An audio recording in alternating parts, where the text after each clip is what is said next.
Hello, everyone, and good morning. Welcome to our Big Brother 19 live feed update for August 20th. I'm your host, Taran Armstrong, and today I've brought you a great co-host here. It's Lita Brillman. How you doing, Lita? I'm good. I had to take a break from doing these live feed updates because I was getting my wisdom teeth out. Wait, sorry, that wasn't me. I get me and Liana confused all the time. I was traveling, but I am back. The cat ears are back. I'm ready to talk some BB19. Yes, she was on a spiritual journey, a spirit quest.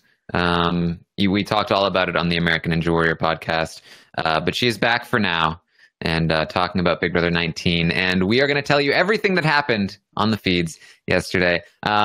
Just warning up front, there wasn't a lot that happened. Yeah, the real reason I'm here is because Taran was like, okay, nothing happened on the feeds. We can have Lita on. It's fine. Yeah. She'll be able to handle it. So we start off the day with some amount of hope, right? Mark gets picked to play in the veto, along with Paul and Raven. Christmas ends up choosing Raven to play. She had the house guest choice here, which makes Jason a little bit suspicious. Like, why are you choosing Raven to play? Isn't the backup plan to take out Matt? Why wouldn't you choose anybody but Raven? And she claims that it was, Raven asked me to, that's why. And Josh and Paul back up that story as well. But it is kind of telling to Jason that maybe something has changed here. Yeah, it definitely makes him nervous, and they have to all come up with this story together that, oh, Raven came and asked me. But at first, Christmas is like, oh, well, I just wanted to, mix it up. And so it's not really the most sound story. It definitely is a little suspicious, but I think that they're going to get through it without this causing too many waves. I don't think Jason is too hard to convince. Yeah, well, I mean, she was like, oh, well, Raven's small, and I just wanted to, get some variety in the amount of people that were playing, just in case, as though Raven can win anything. Right.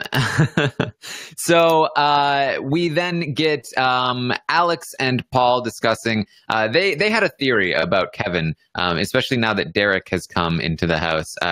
They were like, you know what, we really feel like Kevin, he's got to be a cop, right? He's always talking about these people. If he was a criminal, then he would be incriminating these people by talking about them on the feeds. He must be a cop. They must be his fellow cops. I mean, this seems like a sound theory, right? Yeah, the smoking gun is that he knows Derek. And so, because all cops know each other and are friends with each other, because there's so few of them, that must be it.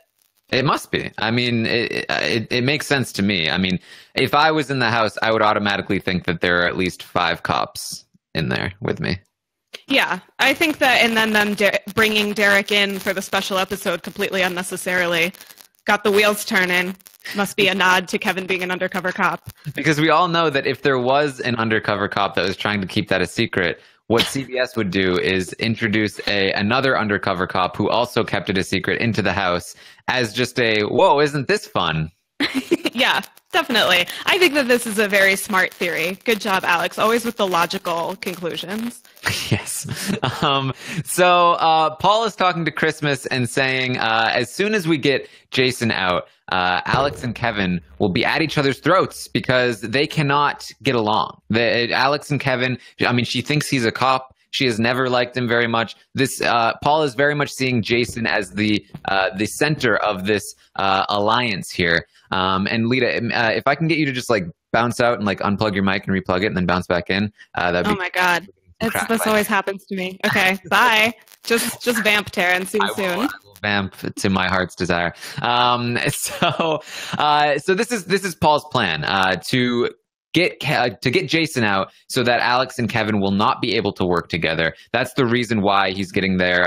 Obviously, Alex is the better competitor, but he also has a better relationship with Alex. I think Paul has finally realized that Jason is one of these people, as we've sort of been talking about, that probably is capable of flipping things around on him if he's not too careful. So this is the current plan, and he still wants to get Jason out next week if he can. And Lita is back.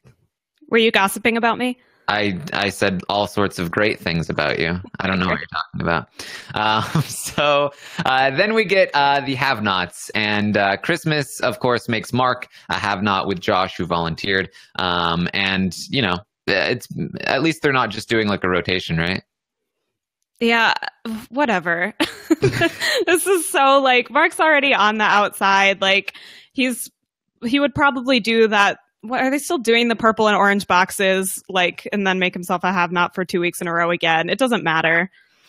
Yeah, I mean, Mark was like, well, I guess I'm a have-not again. Christmas was like, well, you can set the record for being a have-not. And he was like, well, I'd have to stay in the house to do that. Only if I'm still here. So nice silver lining, Christmas. Way to go.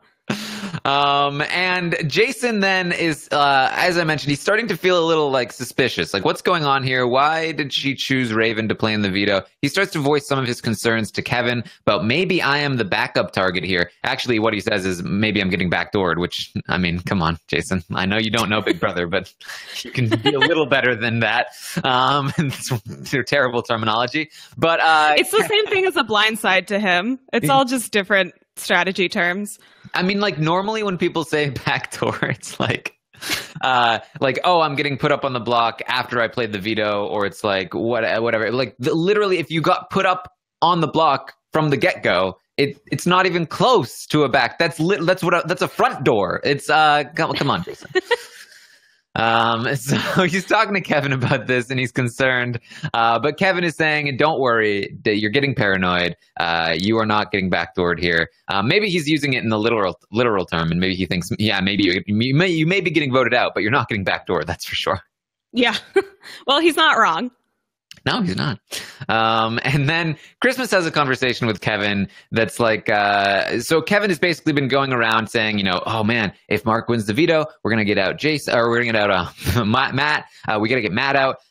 And Christmas is not having it. She is not happy about this. So she goes and she talks to Kevin and says, look, can you just not talk about the results of the veto before the veto is even played, please? I would really like that if you didn't do it at all.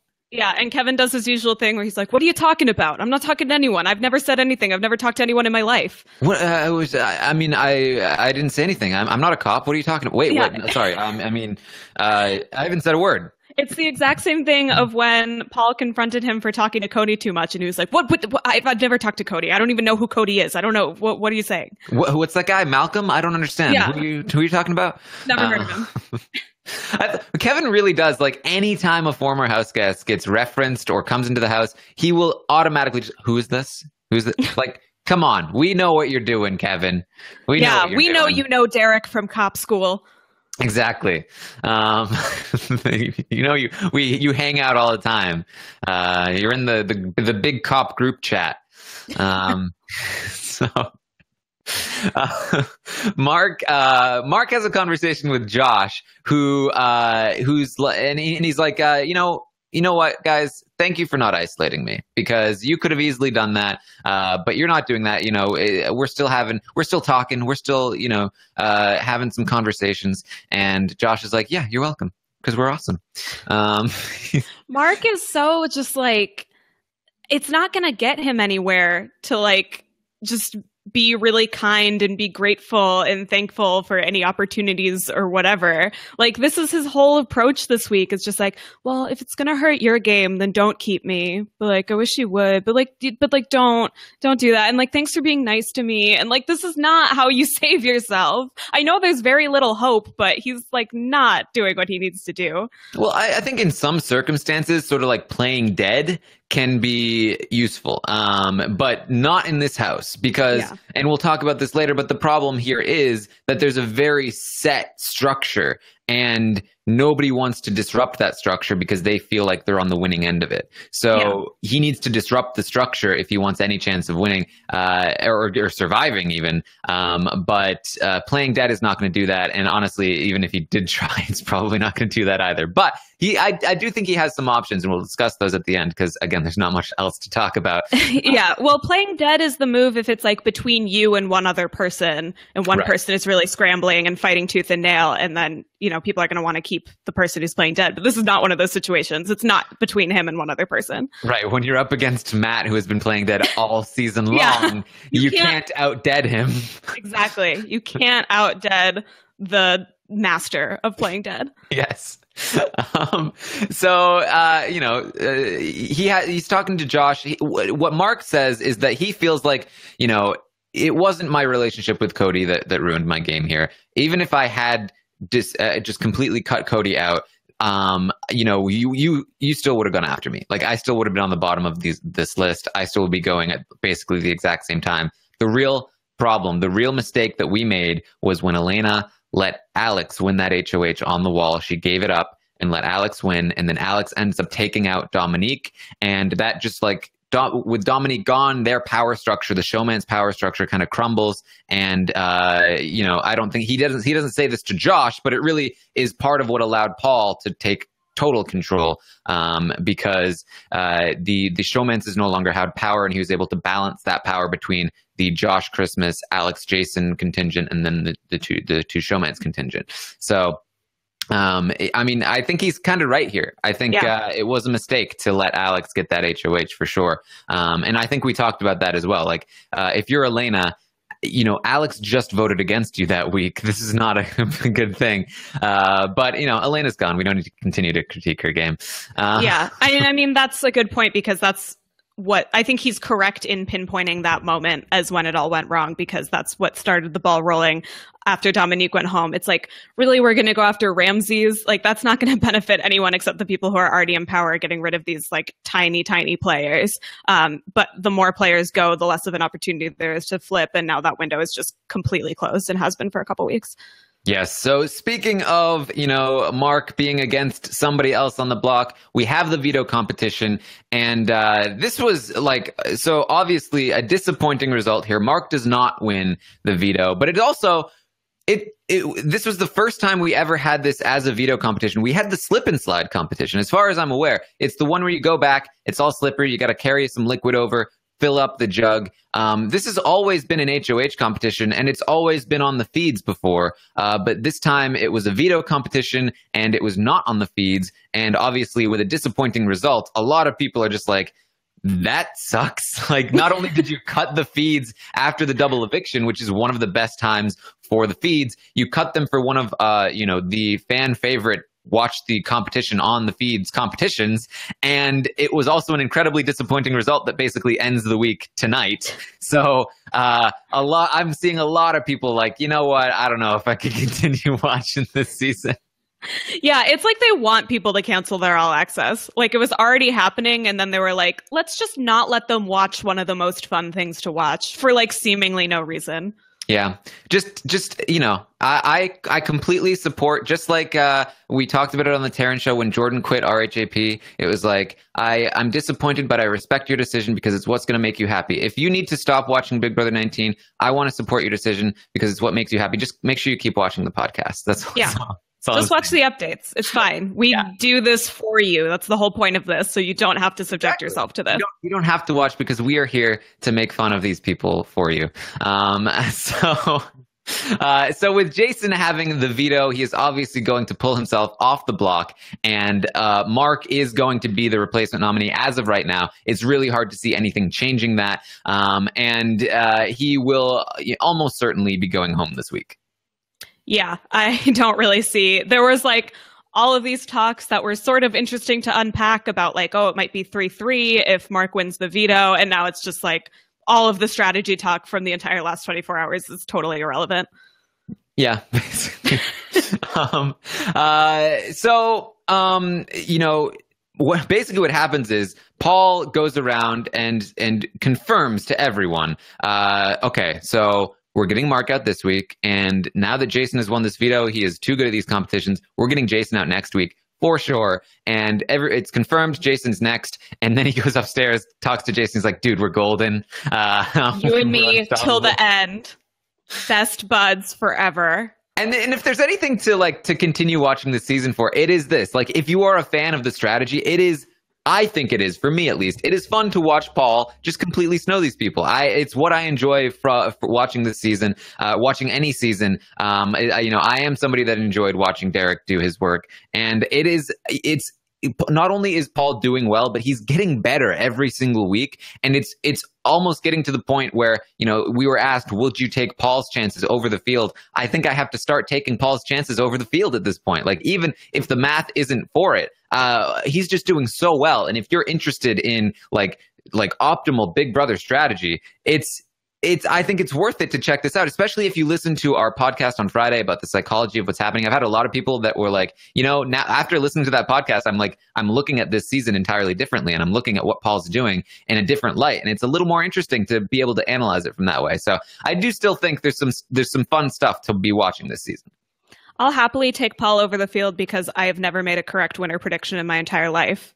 So I'll take that. And you're welcome, everyone, that something will happen to upset Paul if I say that Paul's going to win. Yeah, well,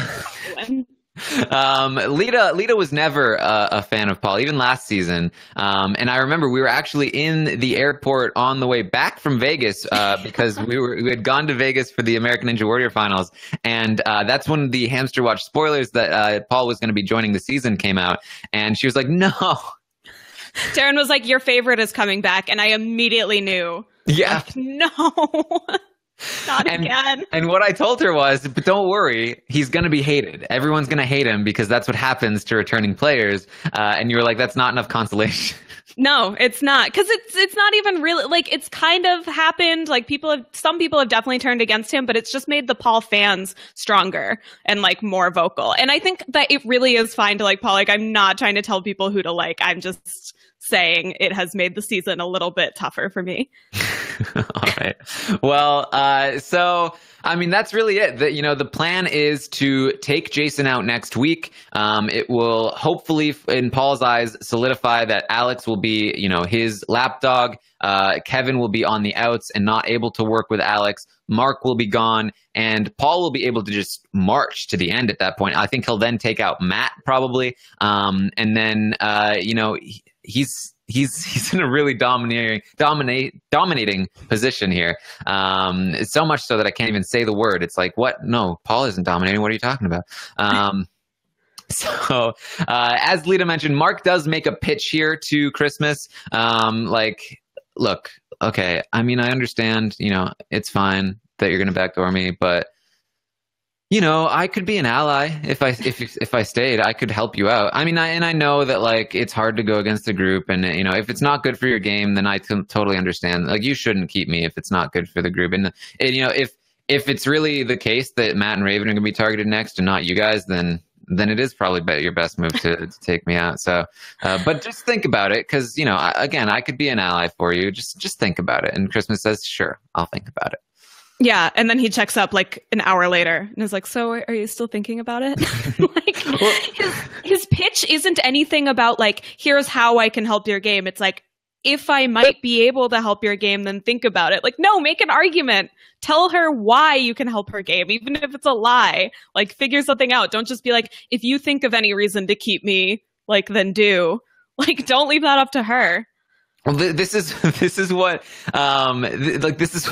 Mark's strategy is for convincing people of anything. Because if you remember, when Elena tried to break up with him multiple times, his argument was always like, okay, I mean, I understand if that's what you want to do, but just like, could we think about it and like give me a chance and like let me go on one date with you, and then yeah, except it's a much better strategy if you're being broken up with to not fight for it than it is if you're trying to stay in the house. I would be really annoyed if I was trying to break up with Mark and he was like, okay, but like, here's all the reasons you shouldn't. Like, you should have seen what Jason said about you, though.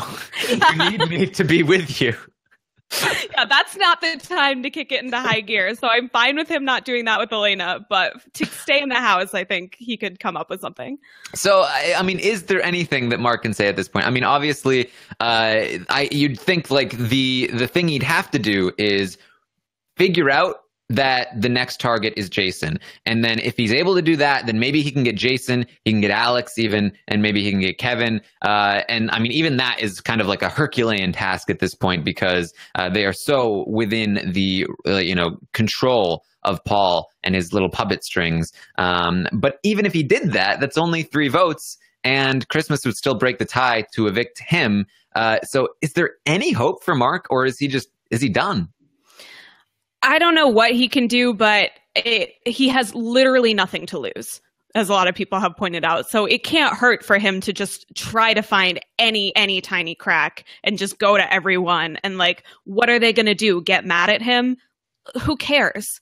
I guess he cares because he's a sensitive boy, but like, it really can't hurt to just like try to expose anything he can, even if it's like going full Cody and just like making stuff up.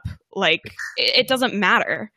I mean, again, like we do this every week, but if we're going to come up with a plan that could potentially disrupt the status quo, I think it would have to be, and it's very complicated at this point. It gets harder and harder every single week. Yeah. It would have to be Mark figures out that Jason is the next target. Like he gets in good, he plays dead enough that they let it slip that Jason is the next target. He goes to Jason, he says, "Look, you're the next target. I swear to God, you're the next target." He's able to convince Jason somehow. Jason then talks to Alex, who tells him you're crazy, but he's like, no, seriously. He goes and talks to Kevin, who says you're crazy, but he says, no, seriously, talk to Mark.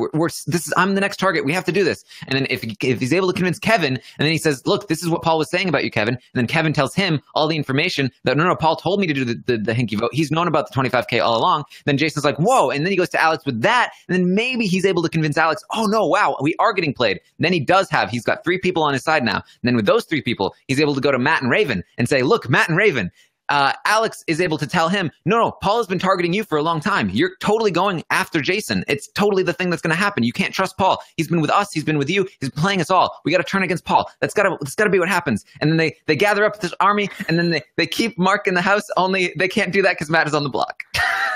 And thank you, everyone, for joining us for the special preview of Taran's one-act Broadway show this week in Big Brother in Fantasyland. It's too much control. He can't be stopped. That was a beautiful monologue. You're welcome, everyone. So to cap off the story of Mark campaigning to Christmas goes to Paul right afterward and says, look, this is what Mark told me, and I told him I was thinking about it. And Paul goes, no. And that's our update for the day. That's our update for every day. Hey, Paul, what about this? No. So let me know if you have any questions in the chat. Well, I think that's something that we should touch on is how much Kevin continues to sink. Oh, yeah. How much he's just skeeving everyone out. It's just getting worse every day. Yeah, every day everyone continues to talk about Kevin and all that he's doing. And, he's being sketchy. He's talking about getting mad at. He's going crazy. Like, why is he talking about all this stuff? And it's just nothing is working for Kevin.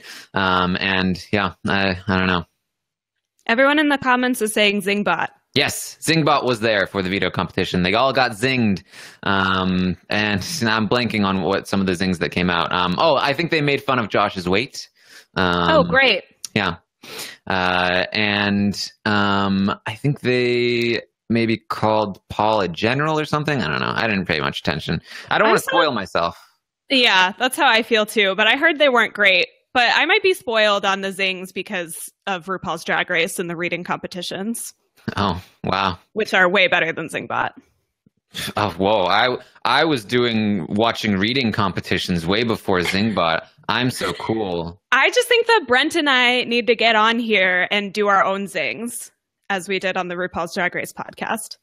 Okay, well, yeah, I'll have you and Brent on the update after the episode where they have Zingbot, and you guys can come up with better zings for us. Yes. Okay, I would love that. Okay.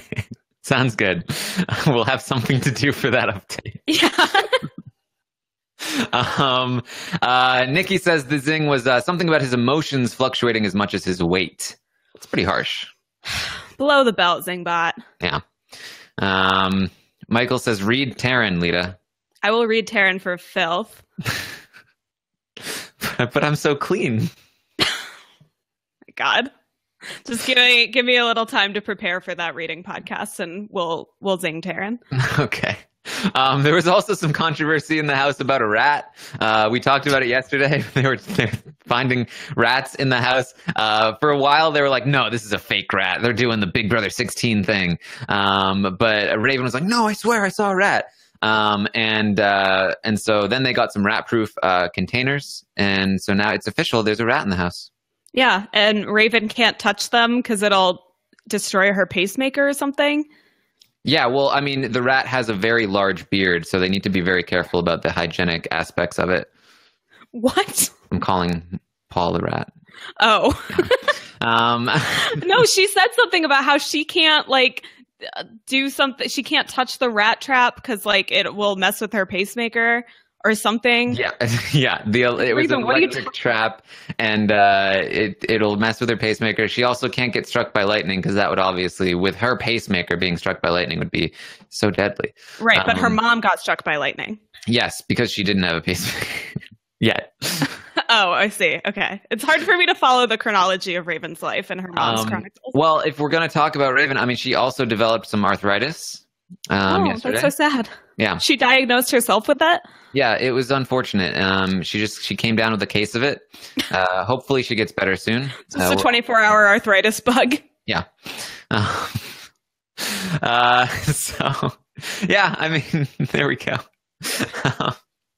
Lita and I just released our American Ninja Warrior podcast today. We talked to the giant, John Alexis Jr., about his experience in the Cleveland City Finals. That was a lot of fun, right, Lita? Yeah, that was a lot of fun. It's always nice when I get to talk to someone besides you on the show. Well, and people claim that I'm mean to you. This is just nonsense. I'm just giving it back. Trying to stand up for myself. I think I'm coming off completely innocent in this podcast myself. I don't know. People in the chat, let me know. Is she the aggressor here? Because it really feels like it. We will be back tomorrow at 10 a.m. Eastern to update you on everything that happens today on the feeds. Maybe there's going to be another fight. Maybe the rat finally gets exposed and caught. But if it's anything like Paul, it's not going to happen. And then tonight, after the West Coast airing, Rob Sesternino will be live with Brentchel to talk about the episode. And Brent will also be on that podcast. And then pay attention, because on Tuesday, I've got a very special Taran Show episode for you. I spoke with Eric Stein, America's Player. And yes, we're going to talk. We talked about lots of stuff. He has a ton of stories, and he's been very secretive about his career and his job recently. Over the last few years, he opened up about that and told me what he was doing. Lots of interesting stuff. He's had a very storied career. Yes, if you enjoyed the recap of the recap with Eric Stein, make sure you check out the Taran Show on Tuesday. And of course, on Monday at 8 p.m. Eastern, we'll be live with the LFC Roundtable podcast. Lita, tell me about what you're doing. What am I doing? I am leaving again tomorrow for more traveling. So unfortunately, this will probably be my last update for a while again. But I am doing the So You Think You Can Dance podcast. That should be coming out soon. We were delayed because I was gone all week. But that should be coming out more regularly. And then I was on the Dom and Colin podcast talking to Dom about gender roles in The Bachelor. And I wrote a piece on myentertainmentworld.ca about Jerry Manthe, which is my pinned tweet. So go check all of those things out. All right. Check my stuff out first, though, because it's better. Anyway, wow. Thank you. This is what you get for being so mean.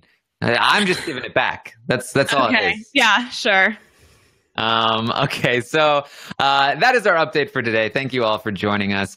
You can follow us on Twitter. I'm at Armstrong Taran. Lita is at Lita Tweeted. And yeah, that's really all I've got for you. Thanks for joining. And Lita Grammed on Instagram. I intentionally skipped that because this is not the Ninja Warrior podcast, and you don't get Instagram followers from this. Wow, that's rude. This is the only one where people can see me, so they might want to follow me on Instagram. Taran, try to support me for once. Wow. All right. Well, thanks everyone for joining us. We will see you next time.